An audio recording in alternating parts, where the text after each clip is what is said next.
नमस्कार। नमस्कारम। स्वागत है आपका आज के वीडियो में। और आज के पॉडकास्ट वीडियो में हमारे साथ है Sahil Virani. Sahil is a student here in महाबुग एंड यूनिवर्सिटी ऑफ महाबुग में साहिल बैचलर्स कर रहे हैं। एंड आई थिंक एक साल हो गया आपको यहाँ पे, या 2 साल हो गए जर्मनी में, लेकिन 2 साल हो बैचलर्स 1 साल से चल रहा है। ओके, सो साहिल अपने बारे में थोड़ा इंट्रोड्यूस करेंगे ही, लेकिन मैं आपको सिर्फ बताना चाहूँगा कि ये टॉक क्यों इंपॉर्टेंट था या ये वीडियो क्यों इंपॉर्टेंट है। बेसिकली मुझे बहुत सारे लोगों के मैसेज आए या फिर काफ़ी सारे लोगों के कमेंट्स आए कि पार्ट टाइम जॉब यहाँ पे जो होता है स्टूडेंट का, तो उसके बारे में थोड़ा बताओ। एंड पार्ट टाइम जॉब कैसे ईजिली मिल पाएगा, या पार्ट टाइम जॉब में क्या क्या स्ट्रगल आते हैं।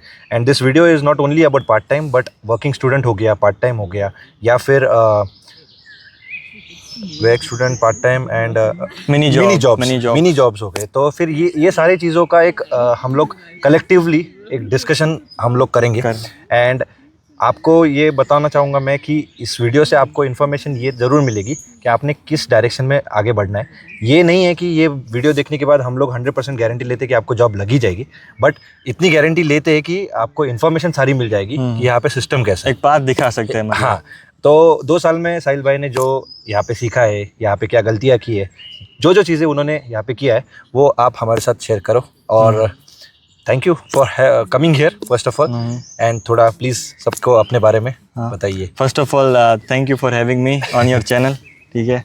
और जी, मेरा नाम साहिल है, मैं गुजरात से हूँ और मैंने अपनी 12वीं 21 में ख़त्म की थी। और उसके बाद मैंने 1 साल GTU में EC पढ़ा, मतलब इलेक्ट्रॉनिक्स एंड कम्युनिकेशन, ताकि मैं गुजरात में GTU में, मतलब गुजरात टेक्नोलॉजिकल यूनिवर्सिटी, ताकि मैं अपना 1 साल स्टूडेंट को लेकर यहाँ पे कट कर सकूँ और लैंग्वेज के बाद डायरेक्ट अपना बैचलर स्टार्ट कर सकूँ। ओके। तो फिर उसके बाद मैं जर्मनी में आया था मई 2023 में, मतलब समझ लो ये अभी मई ख़त्म हो रहा है, तो अभी एग्जैक्ट 2 साल हो गए। करेक्ट। और वन थिंग, हम लोग 2025 मई में ये पॉडकास्ट शूट कर रहे हैं, सो उसके लिए साहिल भाई बोल रहे 2 साल पहले 2 साल हो गए।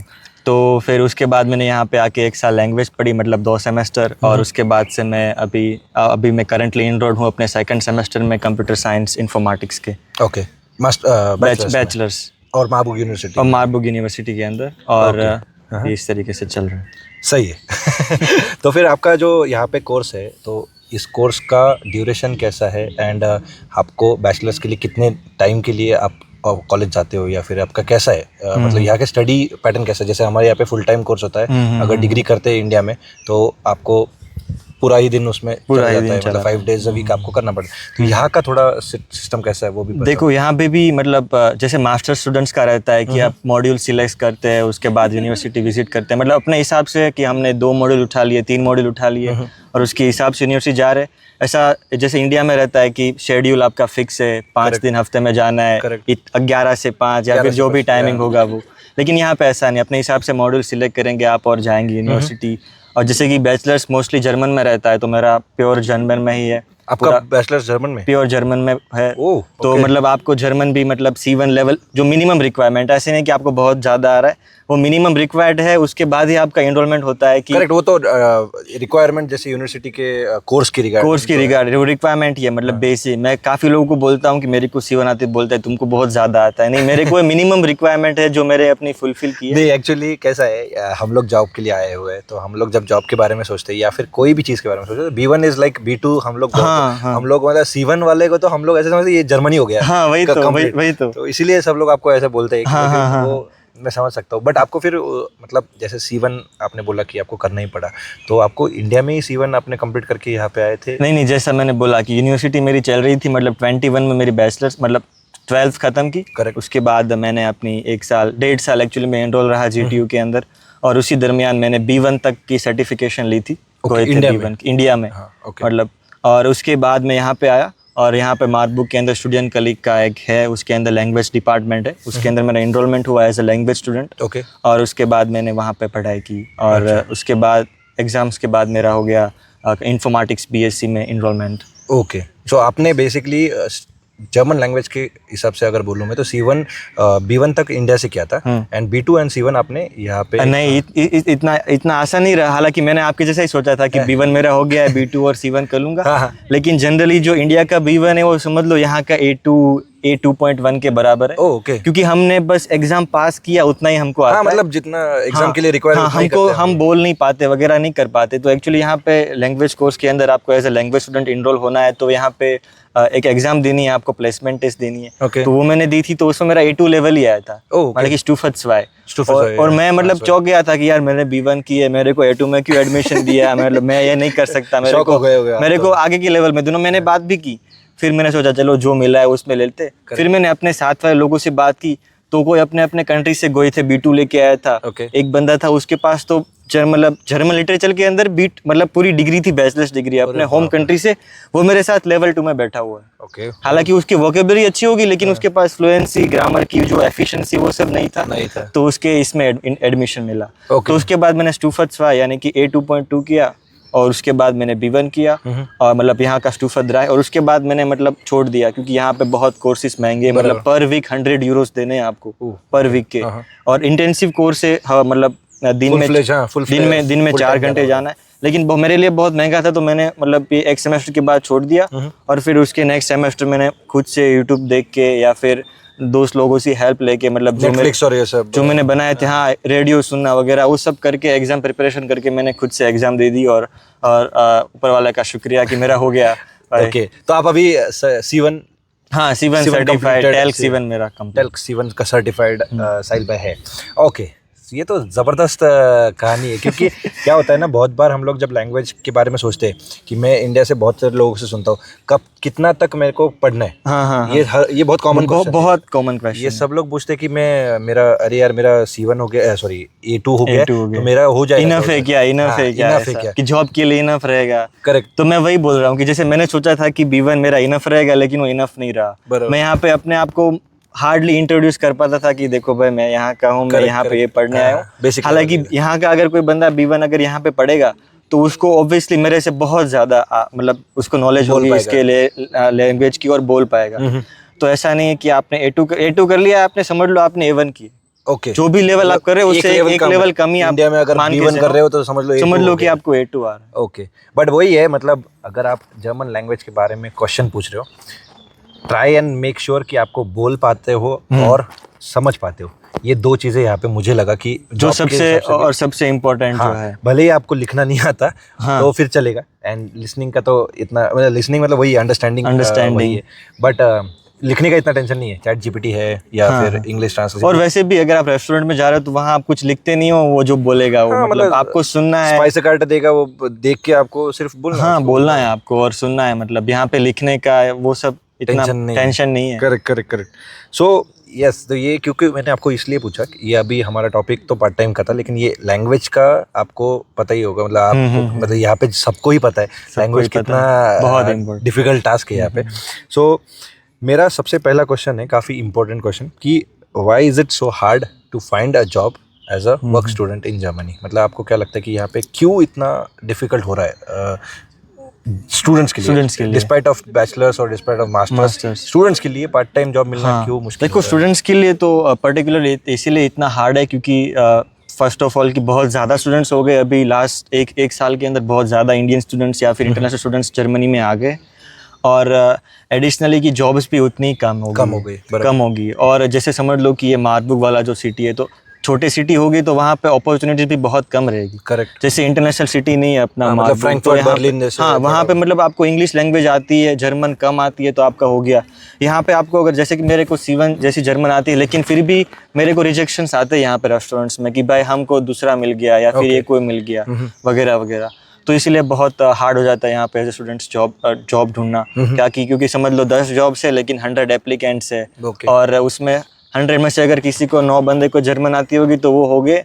और जैसे स्टेप आगे हो गए अपने से। और ऐसा नहीं है कि सब समझ लो कि कुछ 10 जॉब्स होगी तो सब इंडियंस ही अप्लाई कर रहे हैं। यहाँ पे भाई सब कंट्री से लोग आते हैं। करेक्ट। और ऐसा नहीं है कि सब कुछ किसी को जर्मन नहीं आती, मोस्ट लोग तो करके आते हैं, तो करके आते हैं, वो सब करके आते हैं, इंडियन छोड़ के ना। हाँ, हमारे वहाँ मतलब एकदम जॉब ओरिएंटेड यानी कि टेक्निकल जॉब ओरिएंटेड लोग सोचते हैं, मतलब टेक्निकली ही सोचते हैं बहुत सारे लोग। एक बार मेरा जॉब के पर्सपेक्टिव से मैं बोलूंगा कि टेक्निकल मेरे को आ गया ना तो मैं कर लूंगा, बट वो होता नहीं है यहाँ पे। इसलिए मतलब आपने सही बोला कि जर्मन लैंग्वेज अगर नहीं आता है तो बहुत डिफिकल्ट है जॉब के लिए। इवन आप किसी भी सुपरमार्केट्स में जाएंगे वहाँ भी वो लोग मिनिमम B1 तक की रिक्वायरमेंट तो रखते ही रखते हैं कि भाई आपका हो जाए।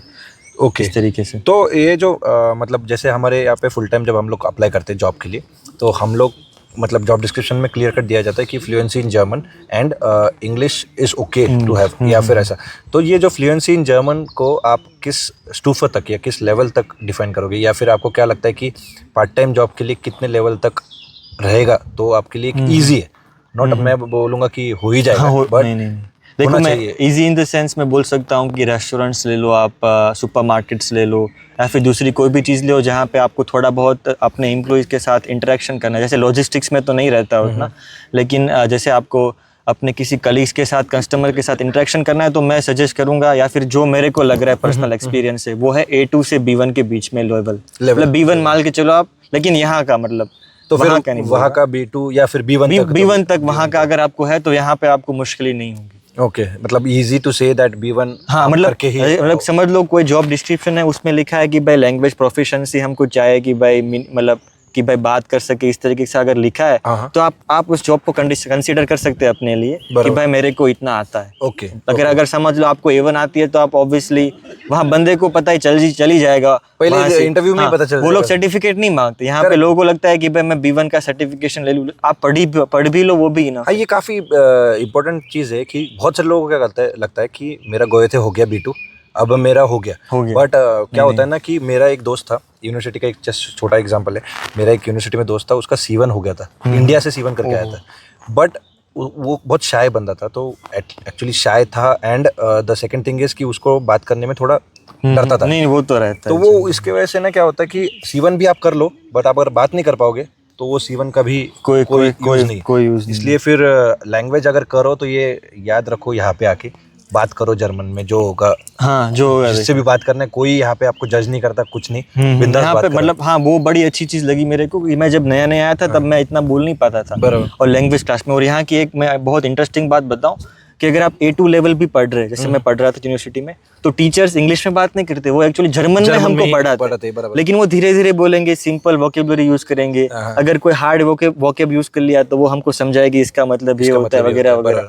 और आप क्लास में बोलने की कोशिश करेंगे तो कोई जज नहीं करेगा, वो आपको हेल्प करेंगे वगैरह वगैरह। कोई मजाक नहीं उड़ाएगा, क्योंकि सब लोग वहाँ पे सीखने के लिए बैठे। और यहाँ के मेरे को एनवायरनमेंट बहुत ही अच्छा लगा। ये एक चीज़ यहाँ पे काफ़ी अच्छी है, बहुत अच्छी। मतलब अगर आप जर्मन बोलना ट्राई भी कर रहे हो, एंड इवन सामने वाले को पता चल जाता है कि आपको जर्मन नहीं आता, बट वो ऐसा नहीं करता कि अपना मतलब बहुत बार अपने दोस्तों में होता है कि अरे इसको तो आता नहीं, ये तो कुछ भी बात, चुपचाप इसमें बोल, चुपचाप अंग्रेजी में बोल, अंग्रेजी में झाड़, या फिर ये वाला, मतलब ऐसे अपने यहाँ पे ना हिंदी में बात कर या फिर मराठी में बात कर। तो यहाँ पे वैसा नहीं है, यहाँ पे वो लोग ट्राई करते कि आप बात करो, एंड वो इंकरेज करते कि उनको थोड़ा बहुत भी समझ गया तो भी वो लोग मतलब समझ जाते कि अच्छा ये बंदा ये कहने की कोशिश कर रहा है। और वो लोग इंकरेज क्यों करते कि एटलीस्ट वी आर ट्राइंग, तो उनके लिए वो एक पॉजिटिव पॉइंट था कि ये बंदा एटलीस्ट ट्राई तो कर रहा है। करेक्ट। तो एक चीज़ है इसमें कि जैसे अभी पार्ट टाइम जॉब होते हैं, तो इसमें पार्ट टाइम जॉब में कोई ऐसा चीज़ होता है कि जो डॉक्यूमेंट वाइज हमको रिक्वायर्ड है या करना पड़ता है? जर्मन लैंग्वेज का तो एक ऑब्स्ट्रक्शन वो तो जो है वो तो मतलब पूरा डिस्कस हमने कर ही लिया। मतलब जर्मन लैंग्वेज आप समझ लो कि 100% मैंडेटरी है। उसके बाद डॉक्यूमेंट वाइज ऐसा कुछ होता है कि जैसे कि अपने को कर रखना पड़ता है ये चीज़ें? हाँ, मतलब देखो अलग अलग चीज़ों के लिए अलग अलग डॉक्यूमेंट्स रिक्वायर्ड है। जैसे कोई भी गैस्ट्रोनॉमी की जॉब्स है, रेस्टोरेंट्स, कैफ़े, या फिर आप फूड चेन्स ले लो, McDonald's, Burger King, Domino's etcetera etcetera, तो उसके लिए एक हेल्थ सर्टिफिकेट करके सर्टिफिकेट आता है जो हमको मतलब वो जो हमको लाजमी देना ही देना है कि भाई ये अगर आपने नहीं दिया तो फिर आप वो रेस्टोरेंट्स वाले, कैफ़े वाले आपको नहीं रखेंगे। और वो सर्टिफिकेट्स उसको कहते हैं गेजुंडहाइट्स मेरे ख्याल से। तो वो आपको जो भी सिटी होगी उसकी गेजुंडहाइट्स आम यानी कि हेल्थ ऑफिस से मिलता है। ऑनलाइन भी है, मतलब उनका अगर जर्मन आती है तो ऑफिस से मिलता है, वरना ऑनलाइन है। और वो आपको देना ही पड़ता है, और उसमें वीडियोस वगैरह देखने, मतलब इन्फॉर्मेशन देंगे कि हमको अगर कुछ छुरी लग गई तो हमको उसको किस तरीके से हैंडल करना है while we are working. Safety instruction है। फिर कुछ चीज़ों में जैसे कुछ वायरस बैक्टीरियाज के यहाँ पे जर्मनी में जो कॉमन रहेगा उसकी इन्फॉर्मेशन देते हैं कि उसके अगेंस्ट हमको क्या प्रिकॉशन करना है। काम स्टार्ट करेंगे तो कैसे मतलब सैनिटाइजर्स वगैरह यूज़ करना है।